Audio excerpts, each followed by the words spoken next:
मोहतरम और लाइव के सदे एहतराम बुजुर्गान हज़रात, मुसलसल आप हज़रात बारगाहे शहज़ादी आलमियान में शिरकत कर रहे हैं। शहज़ादी आपकी इस हाज़िरी को कबूल फरमाएँ और अपनी बारगाह से बेहतरीन अजर अता फरमाएँ। बहुत खुशकिस्मत हैं आप हज़रात कि आपके हिस्से में अहले बैत की खुशी भी है और अहले बैत का गम भी है। हम जितना शुक्र करें वो कम है। हमारे हिस्से में अहले बैत का गम भी है और अहले बैत की खुशी भी है। और ये हर एक को नसीब नहीं होता। अहले बैत का गम और अहले बैत की खुशी हर एक को नसीब नहीं होती। इसीलिए हम जितना शुक्र करें उतना कम है। अज़ीज़ान गिरामी, मुसलसल हम आज अपने इस सिलसिले के चौथे मरहले में दाखिल हैं। अज़मत सैयदा के उन्वान से गुफ्तगू हो रही है। शहज़ादी आलमियान की अज़मत, शहज़ादी आलमियान की फजीलत, शहज़ादी आलमियान की रिफ़त, शहज़ादी आलमियान की बुलंदी, उन्वानात पैगम्बर और कलाम पाक बाकायदा तौर से बयान कर रहा है, जिसमें सारे फहरिस्त यही आयत कि जिसे आयत अतीर कहा जाता है कि जो अल-ऐलान शहज़ादी आलमियान का कसीदा पढ़ रही है। और मुसलसल इसके ज़हन में कुछ मारूज़ात मैंने आप हज़रात के गोश गुजार किए, आप हज़रात के पुरनूर समातों के हवाले किए। मैं चाहता हूँ कि दो चार बातें आज और जल्दी जल्दी आप हज़रात की समातों के हवाले कर जाऊँ, इसलिए कि मेरे हिस्से की आज ये आखिरी मजलिस है। तो मैं यहाँ से अपनी बात का आगाज़ करता हूँ कि इमाम इब्ने इमाम ने, मासूम इब्ने मासूम ने,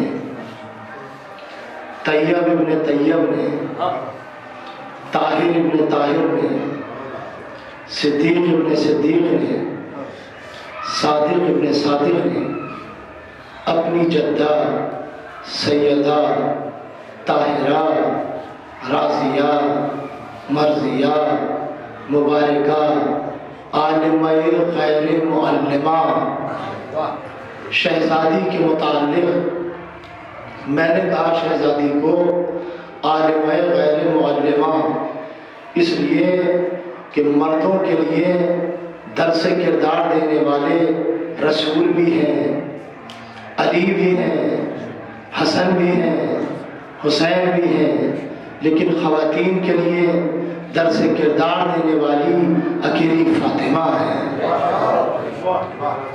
पर्दा नशीना होती तो ये भी रसूल थी। दर्स देने के एतबार से मुअल्लिमा होने के एतबार से पर्दा नशीना होती तो ये भी रसूल थी। तिबरी में है कि हमेशा मुनीब अपने नायब को अपनी जगह पर बिठाता है, हमेशा मुस्तखलिफ अपने खलीफा को अपनी जगह पर बिठाता है।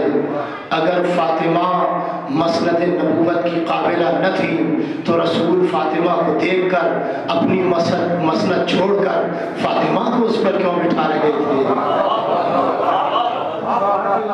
तो इमाम ने मासूम इब्ने मासूम ने, तैयब इब्ने तैयब ने, ताहिर इब्ने ताहिर ने एक साइल के सवाल पर कि मौला आप फरमा दें कि लैलतुल क़द्र की तफसीर क्या है। मौला फरमाते हैं कि ज़ाहिरी तफसीर पूछ रहे हो या बातिनी? वो कहता है मौला ज़ाहिरी तफसीर तो सुनते चले आ रहे हैं, आप बातिनी तफसीर बयान कर दें। तो मेरा मौला फरमाता है सुनो, अल-लैलु फातिमा, लैल से मुराद हमारी जद्दा सैयदा फातिमा है। वल क़द्रु अल्लाह, और कद्र से मुराद वो कद्र अता करने वाला परवरदिगार है। उसके बाद इमाम ने खुद अपने इन कलमात की तशरीह फरमाते हुए इमाम फरमाते कि मन अरफ़ फातिमा हक़्क़ मारिफ़तिहा फ़क़त अदराक लैलतुल क़द्र, जिसने फातिमा की मारिफत का हक अदा कर दिया उसने लैलतुल क़द्र को पा लिया। मालूम हुआ कि लैलतुल क़द्र में की जाने वाली इबादत तब इबादत कहलाएगी कि जब फातिमा की मारिफत होगी। और अजीज़ान गिरामी, हमारे यहाँ उलमा ने इमाम के इस बयान पर सफ़ा नहीं लिखा है, सफ़हात लिख डाले हैं, जिल्द नहीं लिख दी है, जिल्दें लिख डाली हैं, किताबें लिख डाली हैं कि इमाम ने शहजादी को लैल क्यों कहा, इससे तशबीह क्यों दी, और उसकी वजूहात बयान की है। जिन वजहों में से एक वजह ये है इन्ना लैलतुल क़द्र मजहूलतुन लिन्नास मिन हैसुल क़द्र वल अज़मते वल मंज़लते। जिस तरह लैलतुल क़द्र आज तक बेतबारे क़द्र, बेतबारे मंज़िलत, बेतबारे अज़मत लोगों की समझ में नहीं आई, इसी तरह कज़ालिका बज़तुल मुहम्मदिया व जुज़ुल अहमदिया, यही शान है रसूल के दिल के टुकड़े की, जुज़े अहमदी की, कि ज़माना गुजर गया लेकिन अज़मत सैयदा आज तक किसी की समझ में नहीं आई। सदियां गुजर गई लेकिन मकाम सैयदा आज तक समझ में नहीं आया। ज़माना गुजर गया लेकिन मकाम सैयदा आज तक समझ में नहीं आया। फमन यब्लुगु मारिफतिहा, किसकी इसकी क्या जरूरत है, किसी की क्या ताकत है कि वो मारिफत फातिमा को पा सके, चाहे वो खतीब हो, अल्लामा हो, डॉक्टर हो, फलसफी हो, मंतकी हो, मुफ्ती हो, आलिम हो, मौलवी हो, क्या मकाम फातिमा को पाएगा? है हाथा, दूरी है, नामुमकिन है कि वो मकाम फातिमा और इसकी समझ में आ जाए। ज़ल्लतिल उक़ूल व ताहतिल हुलूम व हारतिल अल्बाब व खसियतिल उयून व कल्लतिश शुअरा व अजज़तिल उतमा वल खुतबा वल उलफ़ा और वजह शान मिन शानिहा। अरे ऐ लोगों, तुम्हें क्या पता कि मकाम फातिमा क्या है? ज़हन परेशान है, अक्ल हैरान है, आंखें थक गई हैं, शायरों की ज़बान रुक गई है, बड़े बड़े खतीब बलीग फसी आजिज आ गए लेकिन शान सैयदा आज तक समझ में नहीं आई। मकाम सैयदा आज तक समझ में नहीं आया। अज़मत सैयदा आज से लेकर क़यामत तक अज़मत सैयदा बयान करते रहिए, ज़िक्र सैयदा बयान करते रहिए, लेकिन क़यामत तक भी मकाम सैयदा समझ में नहीं आ सकता, रिफ़त सैयदा समझ में नहीं आ सकती। क्यों? इसलिए कि पढ़ो कुरान, बिस्मिल्लाहिर्रहमानिर्रहीम, फतल्लक़ा आदमु मिन रब्बिही कलिमातिन फताबा अलैहि इन्नहु हुवत तव्वाबुर रहीम। आदम ने अपने रब से चंद कलमात की मारिफत का इल्म सीखा। आदम ने बहुत जल्दी अपनी गुफ्तगू आप हज़रात के अज़ान आलिया के हवाले करूंगा। आदम ने अपने रब से चंद कलमात की मारिफत का इल्म सीखा। अच्छा, कलिमात जमा है कलिमे की, आदम सीखे क्या थे? आदम ने वास्ता किस किस का दिया था? भाई आदम सीखे क्या थे? आदम ने वास्ता किस किस का दिया था? एक एक कलमे का नाम लिया, या महमूद बेहक मोहम्मद, या आला बेहक अली, या फातिर बेहक फातिमा, या मोहसिन बेहक हसन, या कदीमुल एहसान बेहक हुसैन। आदम ने एक एक कलमे का नाम लिया, कलमात सीखे थे, एक एक कलमे का नाम लिया। अच्छा, जब तारुफ हो रहा था, परवरदिगार ये महमूद है मैं समझ गया, ये फाली है मैं समझ गया, लेकिन परवरदिगार ये जो हिजाब में नूर है ये किसका नूर है? जरा इस नूर को भी तो वाज़ेह कर, इस नूर को भी तो बता।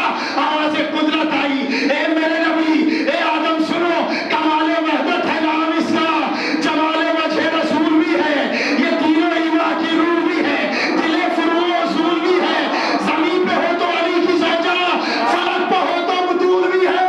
अरे यहीं से आगाज़ है नबूवत, यही इमामत यही नबूवत का खात्मा है।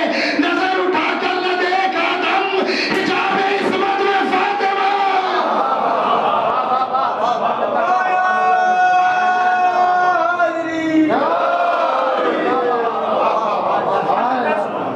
भाई नबी नबीउल अंबिया है, पैगंबर को हक है कि मोहम्मद का वास्ता दे। अली वसीउल औसिया है, आदम को हक है कि अली का वास्ता दे।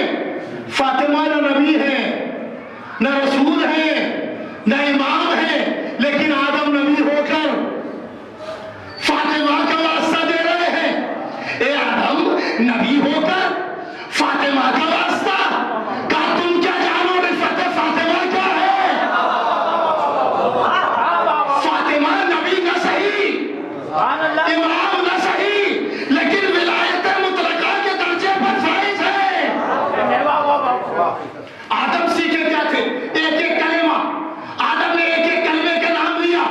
भाई रसूल भी कलेमा, अली भी कलेमा, बुतूल भी कलेमा, हसन भी कलेमा, हुसैन भी कलेमा। एक एक कलमे का नाम लिया आदम ने। यही सीखे थे ना कलेमात, कलेमात जमा है कलमे की। एक एक कलमे का नाम लिया तो अब फातिमा कलेमा है साबित, फातिमा कलेमा साबित। तो पढ़ो कुरान, बिस्मिल्लाहिर्रहमानिर्रहीम, वलौ अन्ना मा फिल अर्ज़ि मिन शजरतिन अक़लामुन वल बहरुन यमुद्दु मिन बाबिहि समतो अबहुरिम मा नफ़िदत कलिमतुल्लाह। अगर ये जमीन के सारे दरख्त कलम बन जाए, सात समंदरों का पानी स्याही बन जाए, ये सब कुछ खत्म हो जाएगा, लेकिन कलिमतुल्लाह की तारीफ खत्म नहीं हो सकती। फातिमा है कलिमतुल्लाह। एक सलावत पढ़े ना मोहम्मद वाले मोहम्मद।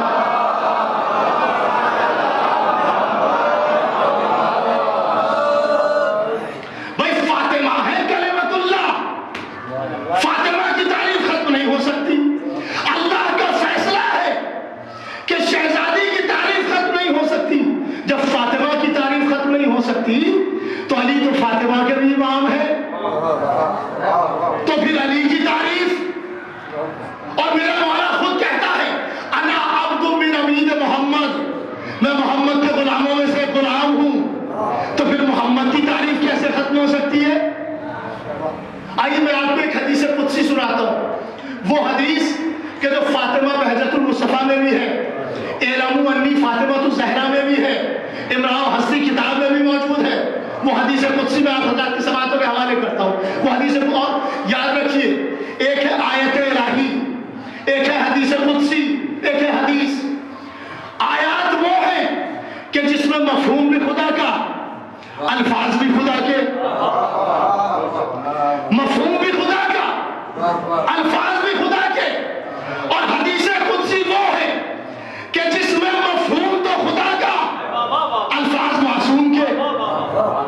ये है हदीस कुदसी जिसमें मफहूम खुदा का, अल्फाज मासूम के, और हदीस जिसमें मफहूम भी मासूम का और अल्फाज भी मासूम के। ये है हदीस। हदीस सुनिए, लौलाका लमा खलक़तुकल अफ़लाक। ए मेरे हबीब, अगर तुझे खल्क़ करना न होता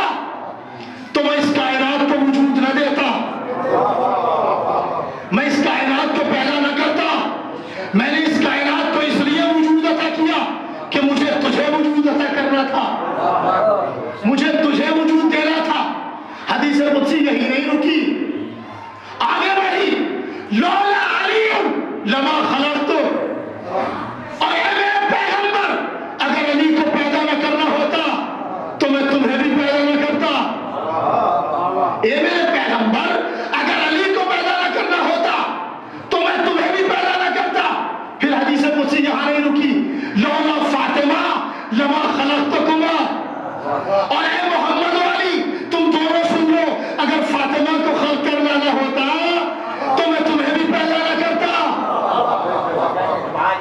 अब मोतरिस हमारा गिरेमा पकड़ता है कि साहब ये आप हदीस पढ़ते थे, इसका मतलब यह है कि फातिमा अली से अफजल, अली रसूल से अफजल, दोनों रसूल से अफजल हो गए। भाई अगर अली को खल्क करना ना होता तो रसूल खल्क ना होते, फातिमा को खल्क करना ना होता तो दोनों ना अली खल्क होते ना रसूल खल्क होते। लिहाजा आपके कहने का मतलब यह है कि फातिमा अफजल है। हमने कहा नहीं, आपने गौर नहीं किया। पढ़ो उस तशरीह को जो हमारे उलमा ने बयान की है, उलमा ने तहरीर की है, लिखी है। उलमा ने कहा सुनो, इसकी तशरीह यह है कि अगर अली और फातिमा की नस्ल से मिलने वाली औलादे आइम्मा न होती तो ना रसूल का जिक्र होता ना अली का जिक्र होता।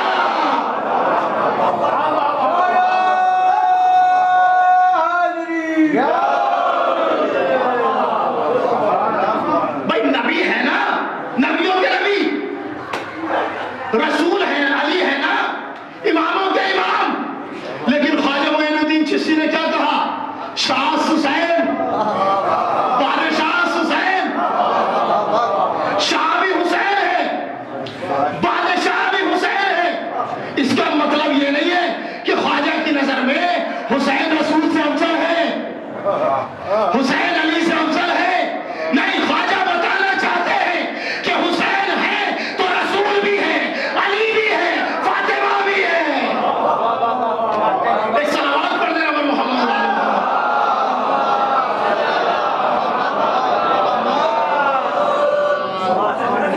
कमाना लैलतुल क़द्र युफ़रक़ु फ़ीहा कुल्लु अम्रिन हकीम। लैलतुल क़द्र जिसमें तकदीरों का फैसला जारी होता है, तकदीरों का फैसला पहचान लिया जाता है कि किसको जिंदगी मिलनी है, किसको मौत मिलनी है, किसको दुख मिलना है, किसको गम मिलना है, यह फैसला हो जाता है शब कद्र में। इसी तरह फातिमा है, कज़ालिका बेफातिमा युफ़रक़ु बैनल हक़्क़ि वल बातिल वल मुमिन वल काफ़िर। फैसला हो जैसे शब कद्र में फैसला होता है, वैसे ही मारिफत फातिमा से किसी मोमिन से पूछना नहीं पड़ता कि मोमिन कौन है और काफिर कौन है। जैसे शब कद्र में फैसला होता है और वो पहचान लिया जाता है कि किसको जिंदगी मिलेगी, किसको मौत मिलेगी, कौन दुख में रहेगा, कौन गम में रहेगा। ऐसे ही मारिफत फातिमा से पता चलता है कि मोमिन कौन है और काफिर कौन है, हक पर कौन है और बातिल पर कौन है।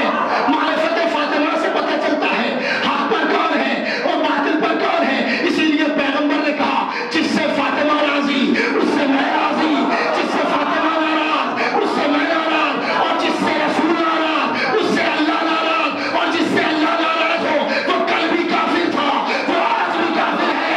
तो आपको पता नहीं चला जिससे फातिमा खुश वो ईमान वाला, जिससे फातिमा नाराज वो काफिर है।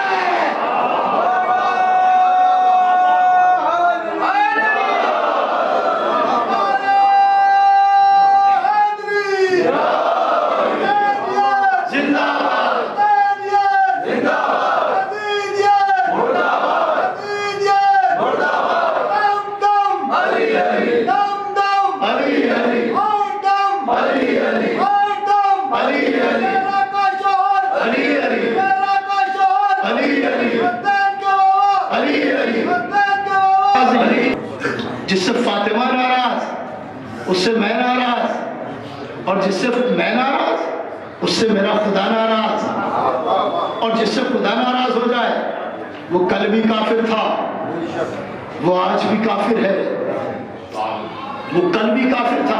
आइए अज़मत ज़हरा के उन्वान से एक बात और रकम कर जाऊं, एक बात और कह जाऊं।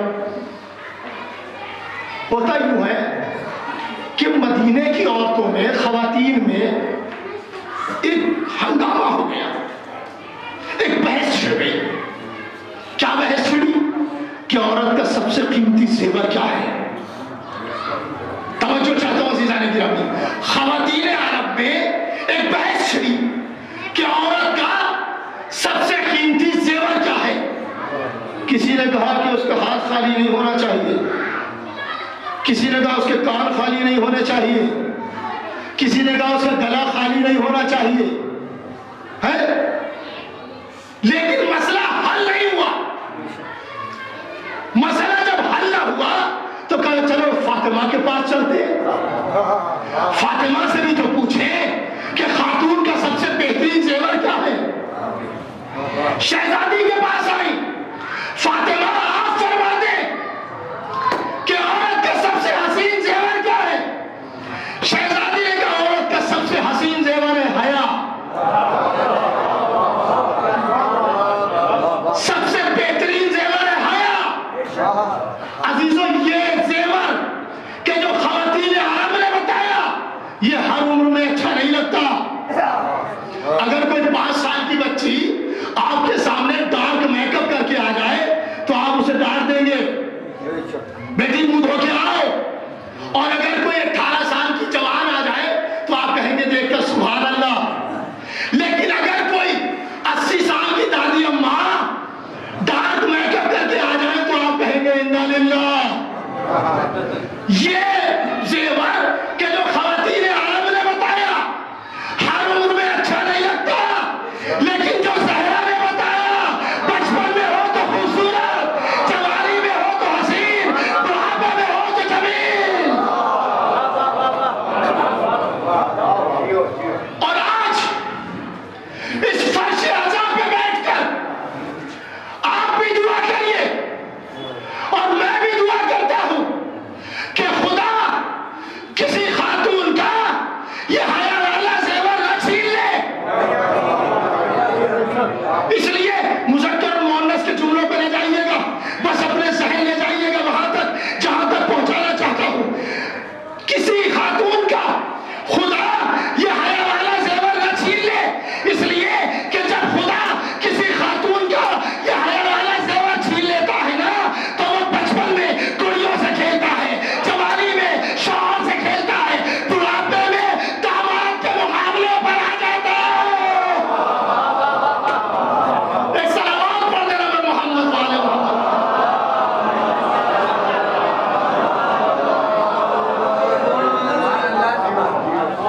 जब किसी का हया वाला जेवर छीन लेता है खुदा तो वो दामाद के मुकाबले पर भी आ जाता है।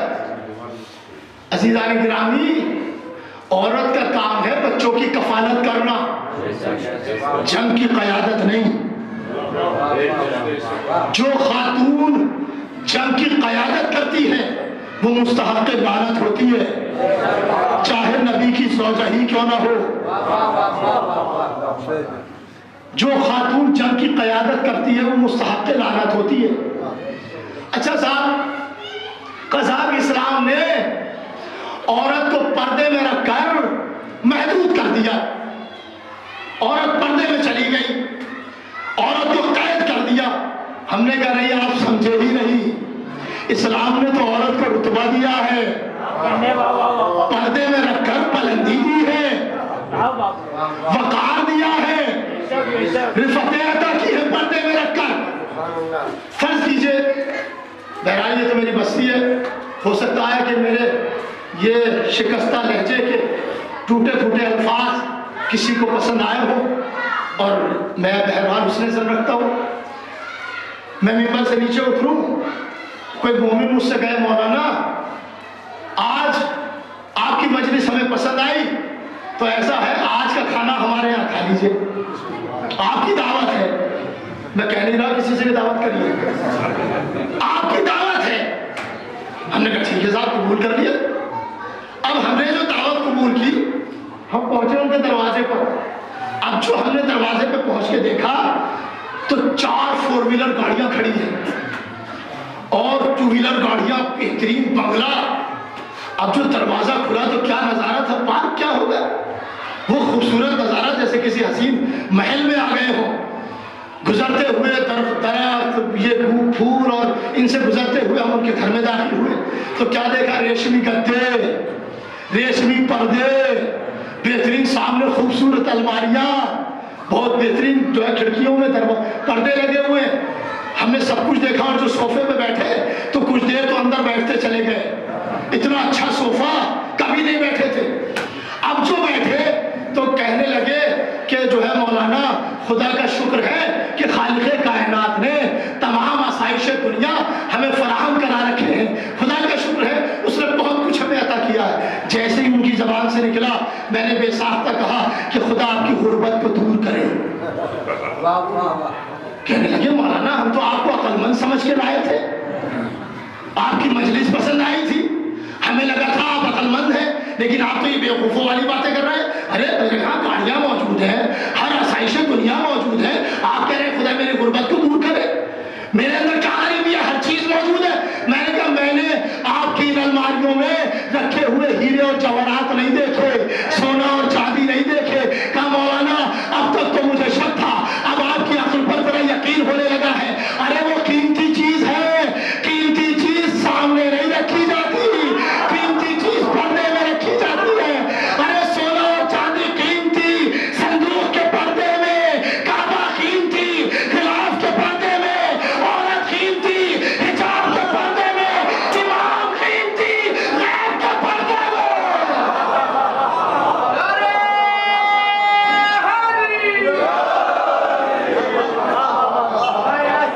सलावत पढ़ेगा मोहम्मद वाले।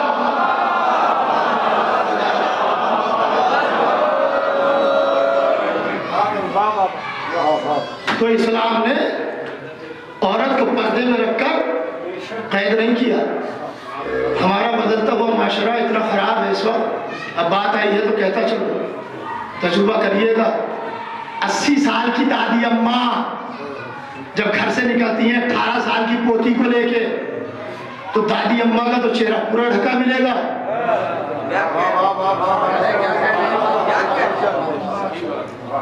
लिहाजा पर्दा बहुत जरूरी है। और शहजादी का सबसे अहम खवातीन के लिए बयान करके गई थी। और याद रखिए अज़ीज़ान गिरामी, अगर आपके घर की खातून पर्दा नहीं करती तो ये उसका कसूर नहीं है, आपका कसूर है। आपकी गैरत नीलाम होती है। लिहाजा आप अगर अपनी गैरत को बचाना चाहते हैं तो उन्हें पर्दे में रखिए, खवातीन को पर्दे में रखिए। शहजादी का सबसे अहम पैगाम था। आइए आखिर में एक बात और कर्ज कर जाऊं। छठे इमाम के गुलाम थे,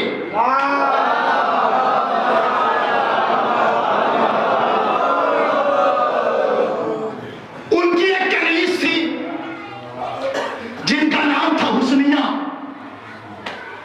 छठे इमाम के गुलाम और उनकी कनीज इमाम के घर आने जाने में आलिमा हो गई थी। एक रोज छठे इमाम के गुलाम घर में दाखिल हुए। हुस्निया ने आसारे वजह देखे, चेहरे के आसार देखे। कहा सरकार, ये आसार, ये चेहरे पर तदब्बुर, ये फिक्र, ये तासुर, मैंने आज से पहले ये कैफियत आपके चेहरे पर कभी नहीं देखी थी। आज ये आसार कैसे हैं? कहा हुस्निया, हालात बहुत खराब है, नौबत फाखों तक आने वाली है।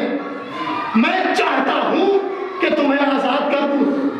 कहा आका सब कुछ करिएगा, लेकिन मुझे आजाद न करिएगा, इसलिए कि आपकी दर की वजह से मुझे दर आले मोहम्मद मिला है।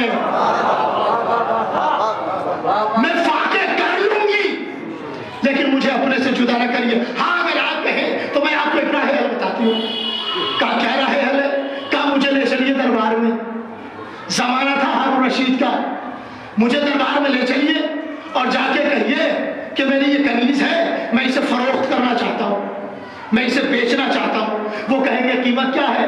तो आप कहिएगा 1000 सोने की अशरफियाँ। वो कहेंगे इतनी कीमत, तो आप कहिएगा हाँ इतनी कीमत। वो कहेंगे क्यों इतनी कीमत? तो कहिएगा अपने मुल्लाओं को बुला लो और इससे बहस करा लो। अपने मुल्लाओं को बुला लो और इससे बहस करा लो। ऐसे ही हुआ। लेकर पहुंचे दरबार में हारून रशीद के। का कीमत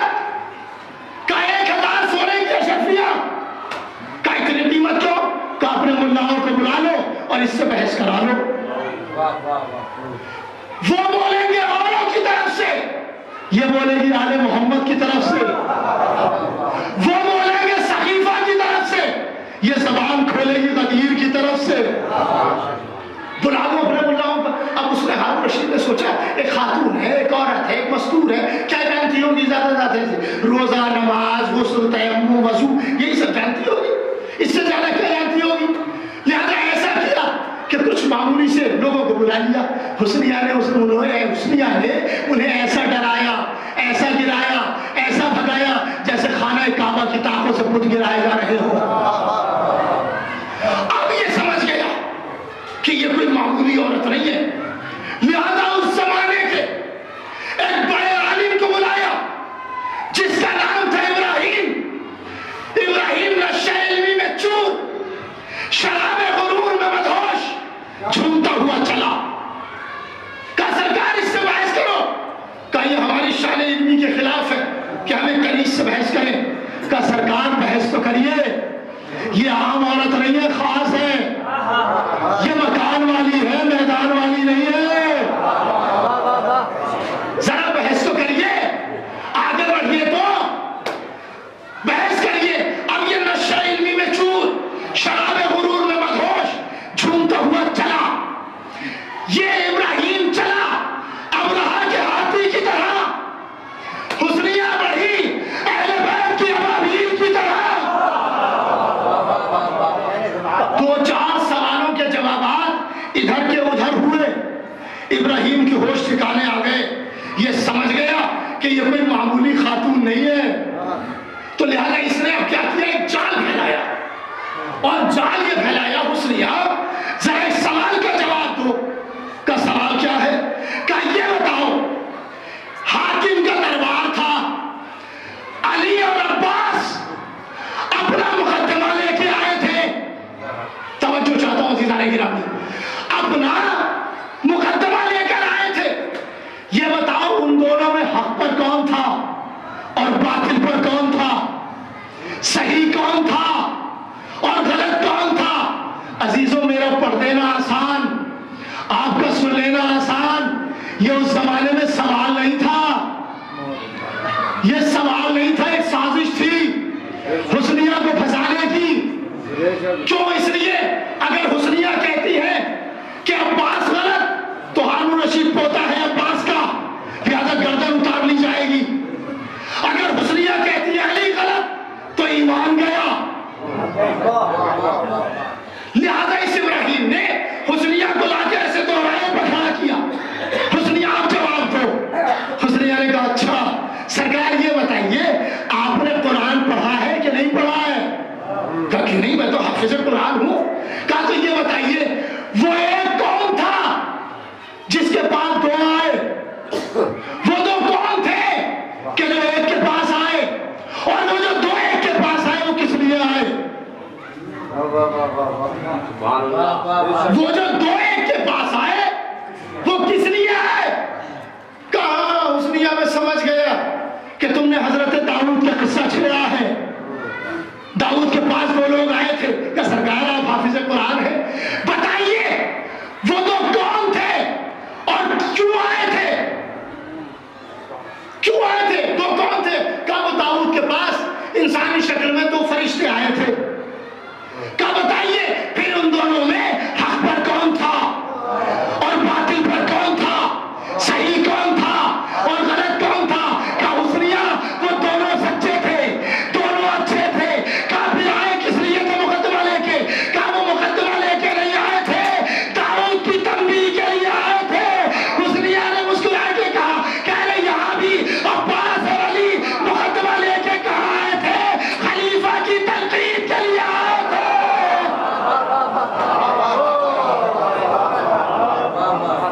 मुकद्दमा लेके कहाँ आए थे? खलीफा की तनकीद के लिए आए थे। कहा अच्छा अब थोड़ा पानी वानी पी लीजिए, अब एक सवाल मैं भी करना चाहती हूं। अब इसने चाहा कि ये फरार इख्तियार करे। इब्राहिम ने राह फरार, हारून ने कहा बैठ जा, दौलत भी मुझसे ही लेता है और मुझे को रुसवा कराता। हुस्निया का जवाब दे जरा। हुस्निया ने कहा सरकार जब आपने ये किस्सा छेड़ा ही है तो जरा इतना बताइए, जब ये तस्करा छिड़ा ही है ये पूरा वाकया है क्या?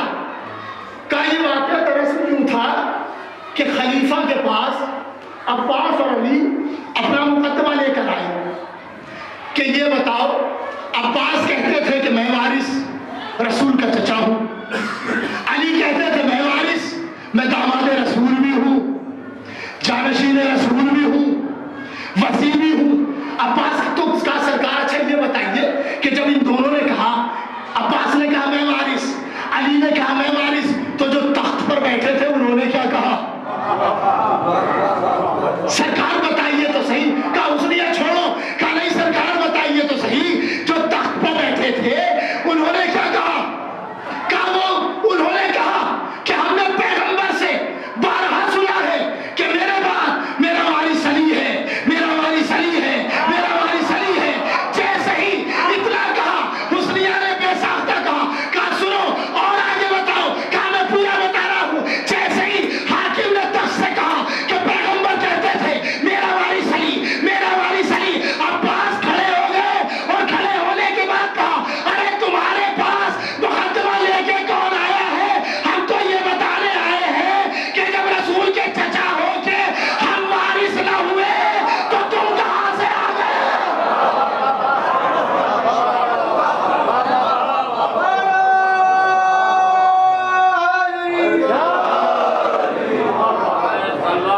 जब हम वारिस न हुए तो तुम कहां से आ गए? हुस्निया ने कहा अच्छा सरकार सारी बातें खत्म करिए, एक जवाब और दे दीजिए। ये बताइए क्या पैगंबर अपने बाद किसी को अपना जानशीन बनाकर गए कि नहीं गए? का हमारा अकीदा है कि पैगंबर अपने बाद किसी को जानशीन बनाकर नहीं गए, किसी को अपना वसी नहीं बनाया, अपना खलीफा नहीं बनाया। कहा हुस्निया ने कहा सरकार फिर ये बताइए कि पैगंबर ने, तवज्जो से सुनिएगा सवाल, पैगंबर ने अपने बाद किसी को जानशीन ना बनाकर गलती की या सकीफा वालों ने बनाकर गलती की? बताइए। पैगंबर ने अपने बाद किसी को खलीफा ना बनाकर गलती की या सकीफा में लोगों ने बनाकर गलती की? सवाल कहां से शुरू हुआ था? हुस्निया ये बताओ अब्बास गलत या अली गलत? इसने जान फैलाया था ना। हुस्निया अगर कहती है अब्बास गलत तो सर गया, अगर कहती है अली गलत तो ईमान गया। हुस्निया ने भी एक जान फैलाया। अब अगर ये कहता है रसूल गलत तो ईमान गया, मुसलमान नहीं। और अगर कहता है कि खिलाफत गलत, सकीफा गलत, तो अभी इसकी गर्दन उतार ली जाएगी। अब्बास ये बैठा है हारून, अभी गर्दन उतारने का आप जवाब दे जरा। जैसे ही हुस्निया ने इतना कहा इब्राहिम गिरा और एक मुल्ला और बैठा था दरबार में जिसका नाम था अबू यूसुफ, प्रीपेड मुफ्ती। बैलेंस डलवाते जाइए, फतवा लेते जाइए, जैसा बैलेंस वैसा फतवा। वो प्रीपेड मुफ्ती था, जितना बैलेंस डालोगे वैसा फतवा मिलेगा। वो खड़ा हो गया, खड़े होने के बाद क्या हुस्निया उनकी फजीलत के लिए इतना ही काफी है कि वो पहले पैगंबर में दफन है। हुस्निया ने मुस्कुरा के कहा कि जिसे तुम फजीलत कह रहे हो वही तो लानती होने का सबब है। जिसे तुम फजीलत कह रहे हो वही तो लानती होने का सबब है। इसलिए कि हुजरा नबी का कानून ये है कि बगैर इजाजत आना जायज नहीं, तो दफनाना कहां से जायज? शौहर के हक में बीवी का हक हो सकता है, तो क्या बेटी का हक नहीं हो सकता?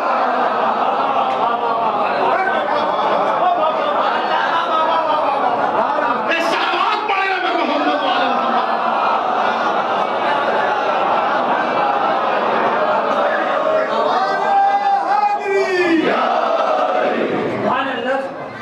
शौहर के हक में बेटी का हक हो सकता, बीवी का हक हो सकता है, तो बेटी का हक क्यों नहीं हो सकता? शहजादी का हक क्यों नहीं हो सकता? इसलिए अजीजों, शहजादी अपना हक मांगने के लिए दरबार में गई। शहजादी ने मुकदमा पेश किया। 2 मुकदमे लड़े हैं शहजादी ने, इर्स का भी और हिबा का भी। दोनों के माकूल और बाकायदा तरीके से जवाब दिए। और शहजादी जब दरबार से घर वापस आई है, शहजादी ज़ैनब को कलेजे से लगाया और बेतहाशा गिरिया की। ज़ैनब ने दरबार का मंजर देख के आ रही है।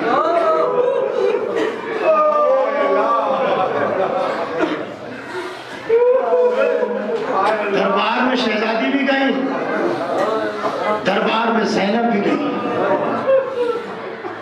लेकिन जाने में बड़ा फर्क है। दरबार शहजादी फातिमा जब दरबार में गई है तो अजीजों सर पे रिदा थी, साथ में हसनैन थे, उम्मे ऐमन थी, लेकिन हाय ज़ैनब कुबरा।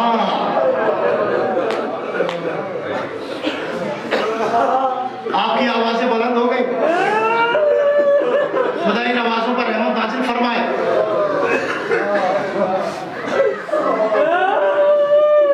जनाब खदीजा ने पैगंबर इस्लाम को एक वसीयत की थी, मेरे वालिद वारिस, मैं आपको एक वसीयत कर रही हूँ, और वो वसीयत ये है कि अपने इन उम्मतियों से कह दीजिएगा कि मेरे बाद कोई फातिमा से तल्ख लहजे में बात न करे।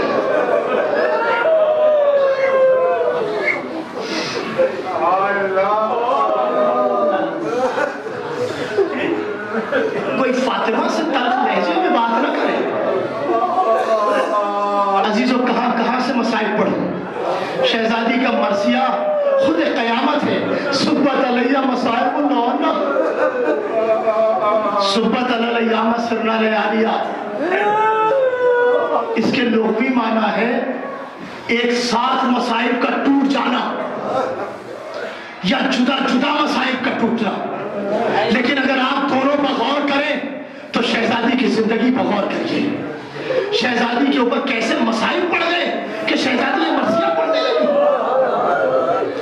आप देखिए, जब एक साथ किसी पत्थर पर पानी डाला जाता है तो पत्थर पे इतना असर नहीं पड़ता, लेकिन जब एक एक बूंद पत्थर पर गिरती है मुस्तकिल, तो उस पत्थर में नीचे